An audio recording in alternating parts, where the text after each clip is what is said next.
So here's the deal. That's part of a sound bar, or overhead sound bar for a 92 Jeep YJ. I'm assuming it's the same thing for any YJ that had them in it. I'm not a big fan of little tiny 4-inch speakers that go into these little itty bitty holes here. So I went ahead and cut out these rings. Just MDF, 3/4 inch. Essentially speaking, it's just a base plate to be able to screw your speaker into.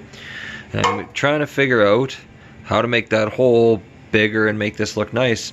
Well, I tried one, and I do have to say, it didn't turn out teabag. All I did was I cut slits. Well, first I put the ring down like this. I penciled around so I could kind of see, roughly speaking, where my line was for the ring. Use my tin snips here and just cut little slits all the way around. I made sure that where the 4 holes were, I kept that as a individual piece so that I've got somewhere to kind of screw it down to the ring. And I mean, it works. Like, it's a tight fit. I was already kind of bending them into place. The only issue that I had was kind of under here, where the splits kind of meet. Unfortunately, say I've got a little bit of a gap there, so I'm thinking possibly just some Bondo filler for now.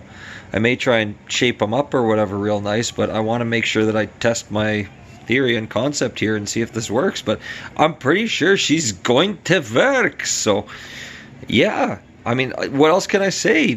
I'll take that as a success so far. We'll see if it completely blows up and disintegrates in my face afterwards, but for now, she alright. She ain't teabag. So there it is.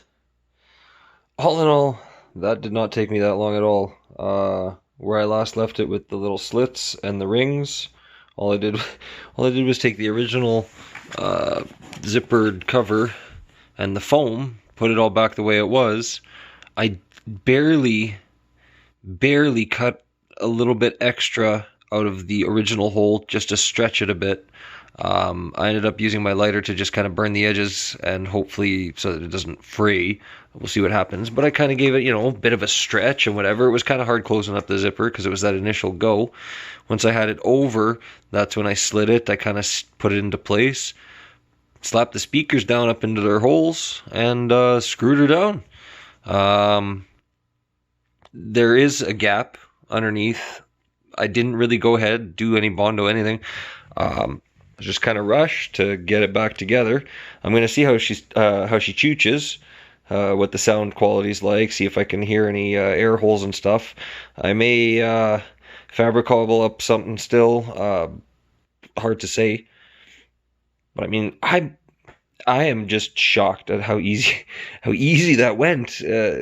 I'm used to a big struggle, something, just a little bit of tin snips, some pliers to bend, and I used my hammer to give her a little tappy tap, and that was it. So there you have it. That's how you can upgrade to, oh boy, what are these? 6-inch? 5.5? 6-inch? 6.5? I have no idea. I'd have to go look at the box again. But there it is, folks. So I'm going to wrap this up. I'm going to put these in. So there it is. The final install. I do plan on taking this off and, like I said, touching up the rough edges underneath, all that. But I mean, really, for now, looks good, sounds good. I'd play something as a quote-unquote tester, but I'm pretty sure anything that I play is going to be copyrighted, so on and so forth. I really don't think you want to listen to row, row, row your boat through my stereo system. And I mean, really, the microphone never picks it up just right. Take my word for it. She mint.